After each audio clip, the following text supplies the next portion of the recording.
Ғарыштың түкпірінде орналасқан алып түрме кемесінде аса қауіпті қылмыскерлер ұсталып жатқан еді. Бірақ олардың ішіндегі ең қорқыныштысы критерлер болатын. Олар қарапайым қылмыскер емес еді. Бұл жаратылыстардың жалғыз мақсаты жеу. Олар аштық дегенде ешқашан ұмытпайтын. Көздеріне тірі нәрсе көрінсе болды, оны қорекке айналдыруға дайын тұратын. Бастапқыда олардың саны 10 болған. Алайда ұзақ уақыт бойы қамауда отырғандықтан өздерінің ескі серігін жеп қойған. Сондықтан түрме кемесінде 8 ғана криттер қалған еді. Бір күні олар күтпеген жерден көтеріліс ұйымдастырады. Түрме қызметкерлері ештеңе түсінбей қалған сәтте криттерлер басқару бөліміне басып кіріп, кемені қолға түсіреді. Дабыл жүйелері іске қосылғанымен бәрі кешеді. Қылмыскерлер түрме кемесін айдап әкетіп, ғарышқа қашып шығады. Олардың қашып кеткені туралы хабар бүкіл галактикаға тарайды. Себебі бұл тіршілік иелерінің еркіндікте жүруі кез келген өркениет үшін үлкен қауіп болатын.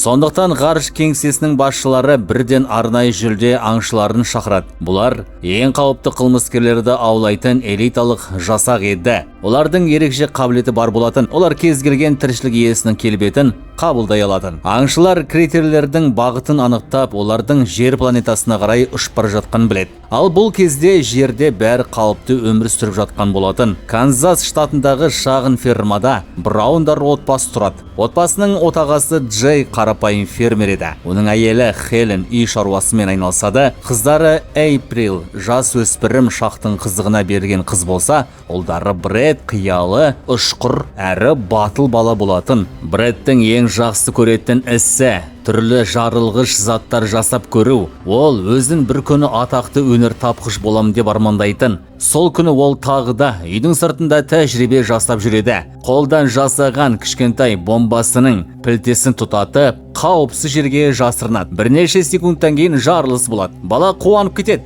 Бірақ дәл сол кезде әкесі келіп, оның әрекетіне ашуланады. Бір күні бүкіл ферманы жарып жібересің дейді ол. Бред үндемей қалады.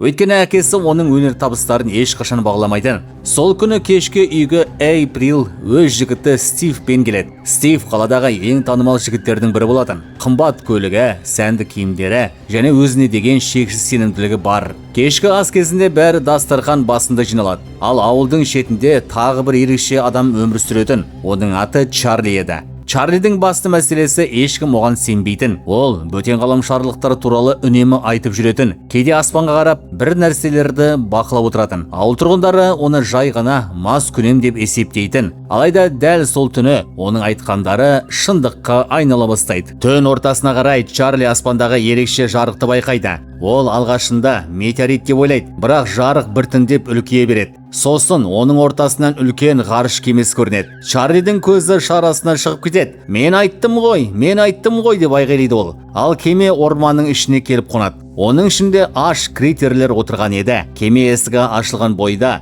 олар жан жаққа таралады. Жердің ауасы олар үшін таңсық болатын. Бірақ олардың назарын ең қатты аударған нәрсе қоректің молдығы еді. Орман толы жануар, фермалар толы мал, ал адамдар болса мүлде қорғансыз. Криттерлер алғашқы олжаларын іздеуге кіріседі. Сол уақытта жергілікті полиция қызметкері белгісіз нысананың құлағаны туралы хабар алады. Ол көлігіне отырып оқиға орнына қарай жүреді. Бірақ орманның ішіндегі қараңғылықта оған бірдеңе шабуыл жасайды. Полиция айғайлап үлгергенімен көмек келмейді. Бірнеше минуттан кейін тек тыныштық орнайды. Ал криттерлер болса алғашқы қорегін тауып үлгерген еді. Браундардың үйінде бәрі ұйқыға дайындалып жатқан. Бірақ Бредтің мысығы кенеттен мазасыздана бастайды. Ол терезеге қарап алып тоқтамай мияулайды. Бред сыртқа көз тастайды. Бастапқыда ештеңе байқамайды. Алайда қараңғылық арасынан екі қызыл көз жарқ ете қалады. Бала шошып кетеді. Ол ата-анасына айтуға барады. Бірақ олар оның сөзіне мән бермейді. Өйткені бәрі мұны кезекті балалық қиял деп ойлайды. Бірнеше минуттан кейін үйдегі жарық сөніп қалады. Телефон да істемей қалады. Джей мұның себебін тексеру үшін жертөлеге түседі. Сол жерде ол электр сымдарының кесіліп жатқанын байқайды. Біреу әдейі бүлдіргендей көрінеді. Кенет артынан бір түрлі дыбыс шығады. Алғашында ол егеу құйрық шығар деп ойлайды. Бірақ келесі сәтте қараңғылық арасынан өткір тістер көрінеді.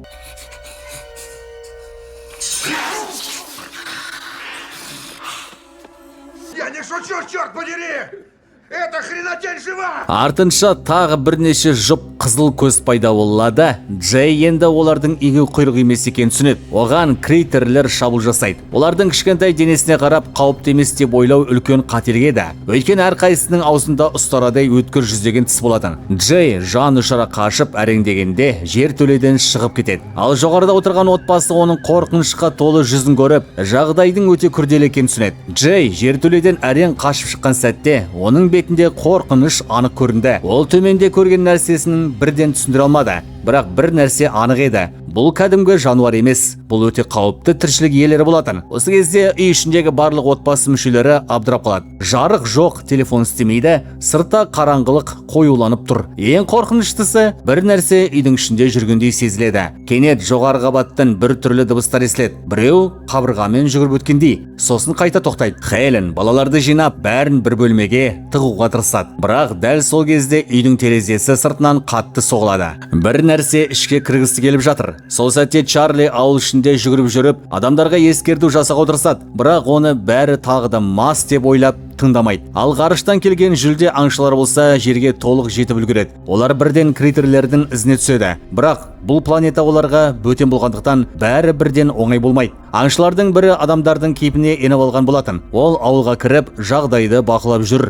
Сол уақытта Бред әкесінің қатаң бұйрығына қарамастан сыртқа шығып жағдайды өз көзімен көргісі келеді. Ол терезеден ақырын шығып, түн ішінде велосипедін іздеуге барады. Бірақ сырттағы көрініс одан да қорқынышты еді. Орман жақтан бір түрлі дыбыстар естіледі. Қараңғылық арасында бірдеңе қозғалып жатыр. Бред тоқтап қалады. Сол сәтте ол критерлердің бірін көреді. Бірақ енді олар бұрынғыдай кішкентай емес еді. Олар өсіп қалған. Себебі критерлер неғұрлым көп жесе, соғұрлым тез үлкейеді. Бред қорқып қайта үйге қарай қашады. Үй ішінде жағдай одан да нашарлайды. Кенет есік қатты соғылып, бір нәрсе ішке кіріп кетеді. Эйприл айғайлап жібереді. Хелен оны қорғауға тырысады. Джей қолына не түссе сонымен қорғануға дайын тұрады. Бірақ критерлер өте жылдам әрі қауіпті еді. Олар қабырғаларымен өрмелеп, төбеден түсіп, кез келген жерден шабуыл жасай алады. Осы сәтте жүлде аңшыларды жақындай бастайды. Олар критерлердің нақты орналасқан жерін анықтайды. Бірақ олар кешігіп бара жатқан сезеді. Үйде Бред қайтадан оралу жолын табады. Ол терезеден ішке кіріп, есікті ашу үшін әкесіне көмектеседі. Дәл сол сәтте отбасы толық жиналып, бір бөлмеге тығылады. Бірақ қауіп әлі аяқталмаған еді.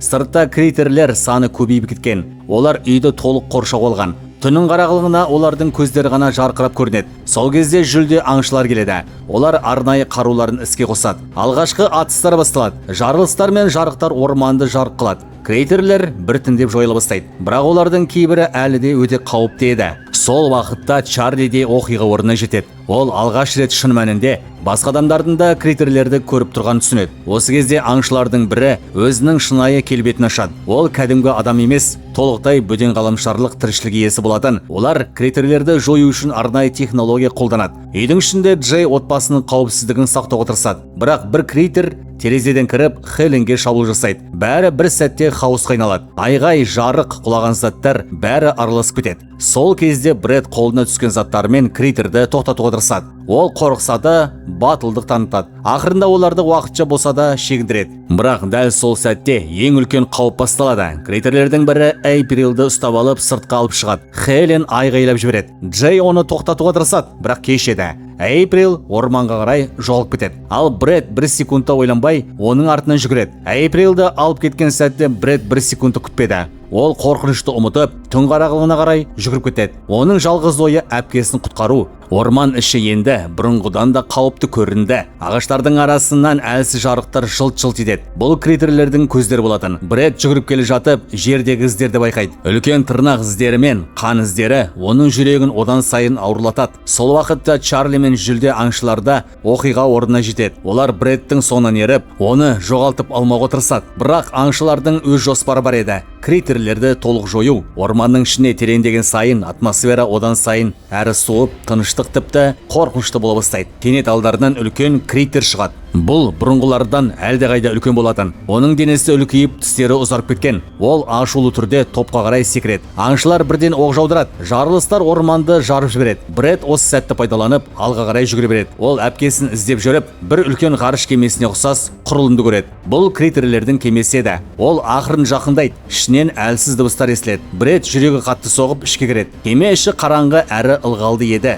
Қабырғаларда бір түрлі органикалық іздер бар. Ол әр адам сайын тоқтап тыңдайды. Сосын кенет бір бұрыштан Эйприлді көреді. Ол ес түссіз жатыр. Бред әпкесіне жүгіріп барып оны оятады. Эйприл, оян деп сыбырлайды ол. Біраз уақыттан кейін Эйприл есін жияды. Олар дереу кемеден шығуға тырысады. Бірақ дәл сол сәтте үлкен критер олардың жолын бөгейді. Бұл ең қауіпті түрі болатын. Оның көлеңкесі бүкіл бөлмені жауып кетеді. Бред артқа шегінеді. Оның қолында тек шағын жарылғыш құрылғысы бар еді. Ол осыны бұрыннан дайындап жүрген, бірақ оны іске қосу оңай емес еді. Осы кезде Чарли мен аңшыларда кемеге жетеді. Сыртта атыс басталады. Жарылыстар кемені шайқалтады. Бред құрылғыны қосуға тырысады, бірақ ол жұмыс істемей қалады. Ол қайта басады, бірақ еш нәтиже жоқ. Сол сәтте алып критер оған қарай секіреді. Бред соңғы секундта ғана шегініп үлгереді. Эйприл екеуі әрең қашып шығады. Бірақ бомба кеменің ішінде қалып қояды. Сыртта Чарли күтпеген әрекет жасайды. Ол бөтелкедегі ішімдікті өртеп, оны кеменің ішіне лақтырады. Ол бірден тарай бастайды. Кеме ішіндегі құрылымдар жана бастайды. Жүлде аңшыларды өз қаруларымен шабуылды күшейтеді. Кенет үлкен жарылыс болады. Ғарыш кемесі ішінен жарыла бастайды. Крейтерлер жан-жаққа қашуға тырысады, бірақ кешеді. Жарылыс бәрін жұтып қояды. Бірнеше секундтан кейін орман тынышталады. Кеме толық жойылды. Крейтерлердің барлығы құрылғандай көрінеді.